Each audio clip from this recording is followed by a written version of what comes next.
Good afternoon. It is our Friday lunch and learn. And before we get started into our beet story, I just want to tell you that Billy, our front desk coordinator, she just had her baby this morning.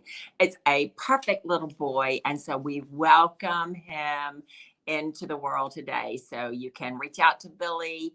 You can call and leave her messages. You can send us emails and we'll get those to her. So things are really, really moving with her today. So this is her third child, and we just couldn't be more thrilled for her. Now, today we're going to be talking about beets and why beets are good for you. I don't know if you have eaten beets. I don't know if you just use the canned variety or the pickle variety, which are not my favorite. They're just not. I enjoy the beet greens. You know, they're long and they have the red ribs, kind of like a celery rib, but they're red. And you put that in your green drink, and it turns your green drink into this marvelous red juice. And it's to me, it's more appealing to the eye, but you're still getting the greens, right? And so it's really, really good for you. The root part, it is a root vegetable, and you can grate it into your salads, which I like. And you can also roast it, which is my favorite way to eat it, is to eat it roasted. It tastes like a potato. I know, I'm crazy. It's red. It comes out beautiful. And they are two different colors. You can have your red beet or you can have your yellowy orange beet. And they're both very good for you for different reasons. But the red beet is the one that you are most likely familiar with. All right. And so we're going to talk about why these are good for us. Now, one of the things that you'll notice if you are a beet fan is that when you slice into a beet, now it's going to have the shape of an onion because on the bottom you could have some roots. On the top you've got the greens coming out of it, and so you're going to want to cut that root off. It is a root vegetable, so you're going to cut it. You're going to do some slight peeling of it. Doesn't have a very thick skin. You can also steam them and then just rub the skin off if you want to do that. I've not steamed beets. I roast mine or I grate them. That's how I use them. But they're very, very good. But when you cut them on your counter, and I have a cutting board, I have a white marble cutting board that is very safe to use and it's easy to disinfect and that kind of thing. But when you cut a beet, it bleeds. And so maybe that's why you're kind of averse to beets because of that. But that gives you a hint of why beets are good for you. Now, I don't know if you've seen, there was a meme going around on Facebook and different social media it's been several months ago, but it would show different vegetables and how they corresponded with different parts of the body. One was when you cross cut a carrot in the round, you will see that it looks like it has an iris. And yes, carrots are good for the eyes. If you look at a walnut, if you look at it, it looks like what the brain looks like. And so this meme was talking about how different foods go to different areas of the body. And if you look at them, they will tell you where they go and what they need to do. Now, fruits and vegetables have something called biotagging. That means that when you eat that in its normal state, when it hasn't been overprocessed and nuked to death, right? It's got the biotagging in there that tells the body this nutrient needs to go to this organ or to this system. And so we look at the inherent properties of beets and we know that it bleeds. So make a, mindful decision here. If it bleeds, what else bleeds? Well, we bleed and our heart bleeds. And so the beet is very, very good for your cardiovascular system. So we're going to talk about that today. It is very, very good for all of the blood flow benefits in your body. Also, it's good for athletic performance and it's good for cognitive function. So if you are an older adult like me, then you are going to want to eat beets because it helps you with your brain function. Why is that? Because it gets oxygen to the brain in the form of nitric oxide. So we're going to talk a little bit about that later. So beets are rich in vitamins, minerals, anthocyanins. That's good for your eyes. Phenolic compounds Phenolic compounds are what give the fruits and vegetables their color. All right. So when you've got a really, really dark color, it has a lot of uh, phenolic compounds. It's got flavonoids, it's got vitamin C, and other biologically active components. They are unique because they contain powerful betalains. All right. So you may not have heard this, but betalains have antioxidant, anti-inflammatory, detoxification, and anti-cancer properties. So what is not to love about a beet, right? So anti-cancer, I want to do everything I can to protect myself from cancer. We know that cancer is an inflammatory disease. So if we're eating beets and it cuts down inflammation, then we know that that's good. We all know that we need to detox. Beets help us do that. So what is not to love about a beet? Except it bleeds all over everything. Well, you just got to make a plan to fix that or to deal with that. Like I say, I have a white marble cutting board. I cut my beet. I do whatever I need to do with my beet. And then I'll take a paper towel and some good old Clorox bleach and just wipe it down. The red comes up, disinfected. Everybody's good.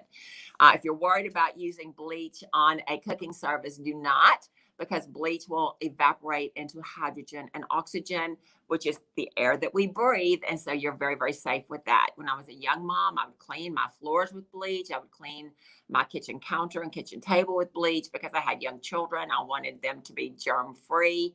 And often they would eat right off the counter right after I had done the bleach. Now, of course, not when the bleach is wet. Okay, so let's not be silly here. But once it's dried and all of the residue has evaporated back into the atmosphere, the counter is clean, it's germ free, and we saved on dishes. I'm just going to throw that out there if you're a busy mom. All right, so health benefits of vegetables with betalains. They are antiviral. So who needs antivirals during this time, right? They are antibacterial, antifungal, anti-protozoan activity. So what is a protozoan? A protozoan is a single one-cell organism. You will know that you have those if you have an autoimmune disease, because that's how they diagnose you with an autoimmune disease, be it lupus or Hashimoto's or Sjogren's or whatever it is. They do that by doing an ANA test. Now, anti-nuclear antibodies, right? They are single cell organisms. And so that's what we're looking at. So beets have anti-protozoan activity, anti-cancer, as we said. It improves the ratio of your cholesterol. So it improves the HDL to LDL and lowers the levels of oxidized LDL. So this is your cholesterol component. So your LDL is your quote unquote bad cholesterol. Your body's going to make a lot of that if you are in an inflammatory process. If you have a lot of pain, if you have sickness, if you have disease, you're going to have a high LDL. Because why? That is the body's way to make a Band-Aid because you have an inflammation process. Your HDL is the so-called good cholesterol that your liver makes. A lot of times when people come in, they say their doctor's all wigged out because their cholesterol number is too high. And so when I ask them about their components, they have no idea what their components are. They're just upset because their cholesterol is over whatever the current favorite number is. The last time I looked, your doctors wanted your cholesterol to be about 100. And I'm just here to tell you from a health perspective, you want it to be closer to 200. And why is that? You want it to be closer to 200 because every single cell in your body has a cell membrane that is made of cholesterol. Every hormone that your body makes is made of cholesterol. So if you don't have enough cholesterol to go around, you're not going to make your hormones. And at the bottom of the hormone flow chart, you start with cholesterol, and then all your different hormones are cleaved from that 28 atom molecule. At the bottom of that flow chart are your estrogen and your testosterone. So your sex hormones are at the very, very bottom. So this is why when we have gentlemen that have cholesterol that's under 200, even close to, I've seen quite a few people that's 130, 120, they don't have enough cholesterol to make testosterone. So what happens? They have erectile dysfunction and they can't function as a man because they have lowered their cholesterol, or they're doing cholesterol medication that lower their cholesterol, and they don't have enough of the cholesterol to make testosterone, which is a shame because sexual activity is something that is very healthy for you. Even if you are an older adult, it's very healthy. And so we want to make sure that we've got enough cholesterol to go around so that we can do that. The components in beets also lower your blood glucose and your body weight. So if you're having issues with your sugar, if you're diabetic, if you're pre-diabetic, you might find that if you add beets to your diet, that's going to help you lower your glucose rating. It is liver protective.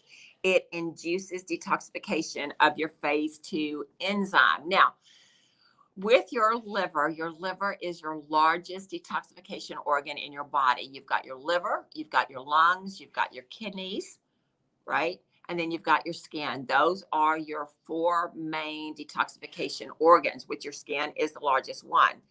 We want everything to go through the liver. Why? Because that's just the best way for it to go. So if you have skin issues, it might be because your liver is congested. And if your liver is congested, then it's not going to be able to take care of your skin properly. So there was, I wouldn't say it was an experiment, but there was a test done. If you've come into us and we've given you the take-home packet, one of the things in the packet is we want you to do dry skin brushing. What is dry skin brushing? Dry skin brushing is when you take a natural bristle, vegetable bristle brush, say that 3 times fast, and you stroke your skin toward your heart. So you would go from your wrist up to your shoulder toward your heart. Everything goes toward the heart. So you brush down, you brush up, and you brush your legs in an upward position, right? Upward motion. And so when you do that, when they did that on this test that they did, they used a natural bristle brush and they did it on dry skin. They took the skin dust, whatever was exfoliated, because when you do that to your skin, you get some skin dust off of you, and that's why we do it, to exfoliate and brighten the skin. They took that and they took it to a lab and they analyzed it to see what was in it. Well, the stuff that comes off of your skin, the skin exfoliation, is made up of the same material that is in a urine culture. So that was interesting, because that means that instead of going through the kidney, going through the bladder, going out of the body that way, it actually comes through the skin, which is why your sweat stinks, because it is detoxifying. So we want to keep the liver happy. Your liver has a phase 1, phase 2, and I think it actually has a phase 3 detoxification process. And beets help things go from phase 1 to phase 2. Beets are really inexpensive. You can get them at every grocery store, and they're not hard to cook at all.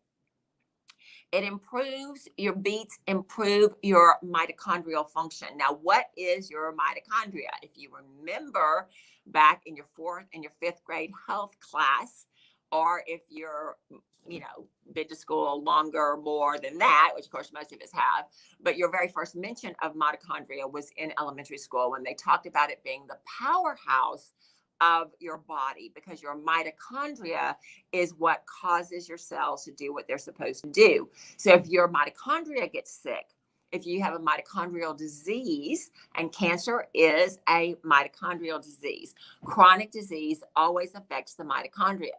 So beets help your mitochondria do what they're supposed to do and live longer and function better. So you're going to be able to come out of a disease process faster, and you're going to prevent yourself from going into a disease process if you eat the kind of foods that help with the mitochondrial function.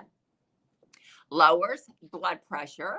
So if you have high blood pressure, if you're taking blood pressure medication, then you want to add beets into your diet. And like I say, you can roast them like I do. You can grate them on salads, which I absolutely love. Or you can actually take the greens, wash them well, and then put them through your juicer, put them through your blender, whatever you do.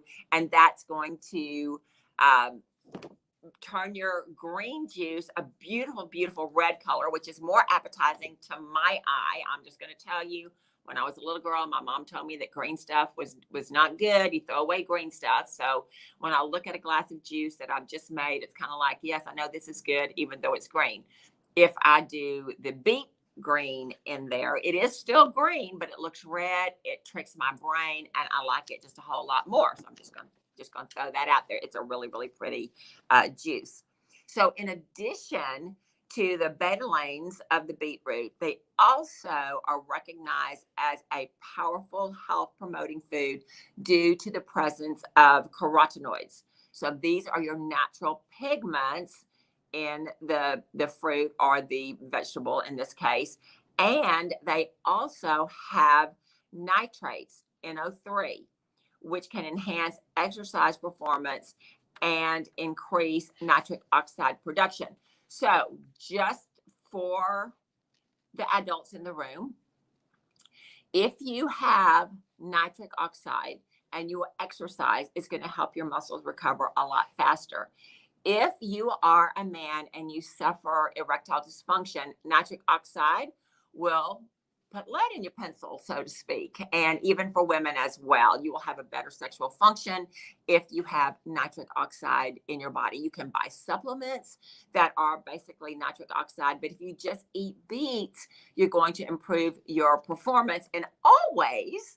Okay. And so that's a real incentive to do that. So you might think that nitrates and nitrites are not a good thing to have. And we certainly don't want those added into our foods. But when they occur naturally, then it is a good thing. So the top 7 foods, all right, that have high nitrates are celery, cress, chervil, lettuce, red beets, spinach, and rucola. And I'm not sure what that is. I'm going to have to go to the grocery store and look for that because I'm not familiar with that. But all of those vegetables have high content of nitric oxide. So if performance is an issue for you, or if you're tired, you don't feel like you have a lot of stamina, you don't feel like you're ever able to get over your fatigue, then you want to eat beets, because beets are going to give you more oxygen in the blood, which is going to give you more oxygen to your muscles,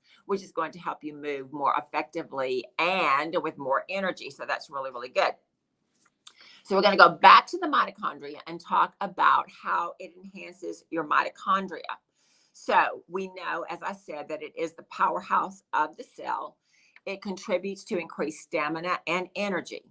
It has been known throughout studies that beet juice can enhance exercise performance. Beets are high in dietary nitrates, shown to increase the production of nitric oxide, which your mitochondria need.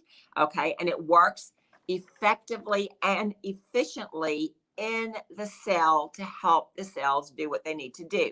So there was a study published in Cell Metabolism. Researchers stated, and I quote, "We conclude that dietary nitrite has profound effects on basal mitochondrial function. These findings may have implications for exercise, physiology, lifestyle-related disorders that involve dysfunction of the mitochondria." So what else is a dysfunction of the mitochondria? Cognitive decline, right? We don't want to have cognitive decline. Nobody wants that.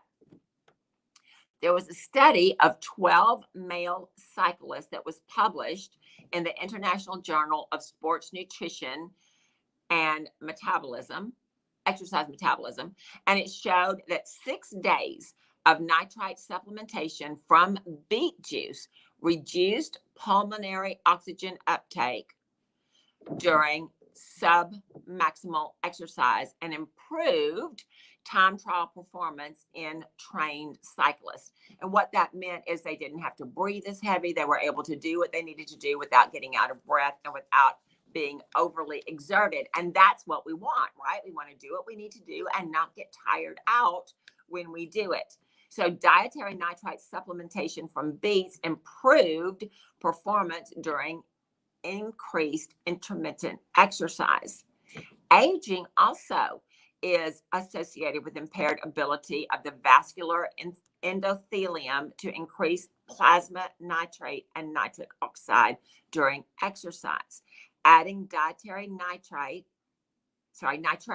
in the form of beets give the body a ready source of nitrates to produce nitric oxide, which results in lower oxygen demand during exercise. A 2007 study concluded that energy production becomes more efficient. Beetroot ingestion also subsequently lowered blood pressure by 3 to 10 millimeters over a period of a few hours in healthy volunteers. So that was in another study. So if you have high blood pressure and maybe you just need to lower it, 2 or 3 millimeters, you can do that by consuming beets. So this is a good thing. Vasoprotective and antiplatelet aggregation properties were attributed to the conversion of nitrates in beetroot to nitrite, which reduced to nitric oxide. So let me just kind of put that in a little bit of a layman's term. So when we do live blood cell analysis here at the clinic, when we look at your blood, your little blood cells should be round, perfectly round, and they should kind of be in a free flow pattern. They shouldn't be all clumped up. They shouldn't be like pennies, and they shouldn't be sticky.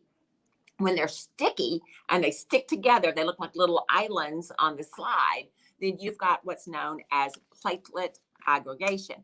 That's how you get blood clots. And so if you eat beets and you add them to your diet, you're going to separate and get rid of the stickiness on your platelets. So when I look at your blood, okay, then we're going to see nice, perfectly round blood cells that just kind of float around in the plasma, and they're going to do what they need to do. So that kind of explains a little bit what I just read to you. So once one understands the many health benefits of consuming beets, we need to consider what form is best. When purchasing beets, look for organic. Why is that? Because they have a thin skin on them, and they're going to absorb whatever is in the whatever is in the dirt, whatever's in the soil. So if there's pesticides, if there's herbicides, and they're going to go right into the beets, and you don't want to do that. So I know there are a lot of products out there that are powdered beets. So do I like that? Well, not necessarily, but if you get them, they have the USDA organic sign on there, the label on there, then that's fine. If they have the non-GMO project label on there, that's fine. However, it depends on how they process them. If they're freeze-dried, if they're cooked, if they're denatured because of the way they're processed, you might not be getting any benefit from them because they've taken all the good stuff out by overcooking them and damaging them. So you want to have the beets organic. You want to not over process them so that you can get the goodness out of them. So I'm not necessarily a fan of the powdered variety. When you get the really, really cheap ones, you know that you're not getting the good stuff. So I would just not waste my money on that. It says avoid long cooking times to keep the betalains from being damaged. Cut medium beets into quarters. No need to remove the skin. Steam them for 15 minutes. Rub the skin off on a paper towel. You can also, as I said, grate them. You can also roast them, which is absolutely my favorite. I like to do turnips, parsnips, carrots, radishes, and beets. You just put them all on the cookie sheet, put some spice on them, put some olive oil on them. You can even do it in your air fryer if you have an air fryer. Put them in. They're absolutely beautiful vegetables. You can mash them and put butter on them. You can put gravy on them if you have gravy from your roast. Just root vegetables are just absolutely delicious. And we're coming into the fall season, which is when we eat more of the root vegetables here. The article goes on to say that canned beets and boiled beets are not great because they have been over-processed and you're not going to get the health benefit from them. It says, as with any supplement, if you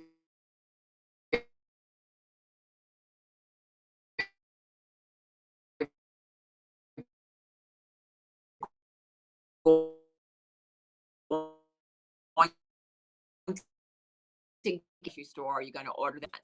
So the other ingredients added to beetroot are guar gum, which we don't like, citric acid, natural flavor, silica, maltodextrin, rice powder, magnesium stearate. All of those are cheap fillers that a lot of your cheap products are going to have in them. So we don't want that.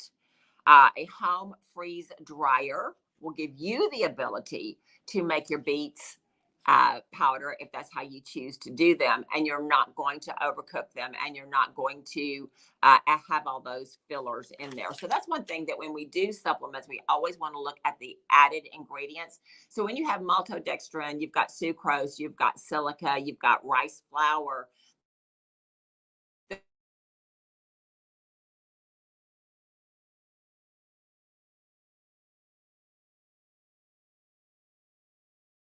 Those 100% product. Internet issues where they've been working on the internet here in the area. So I apologize if we've been cutting out, but hopefully we've not. Hopefully you've learned a lot about beets and you're going to increase them, add them. If you don't currently eat them, that you're going to add them to your diet. If you do currently eat them, then you're going to enjoy them more often because of all the health benefits that you have. It is the weekend. We're excited about that. What do I always say? Do some self-care. Take care of yourself. Get some relaxation. Have some fun.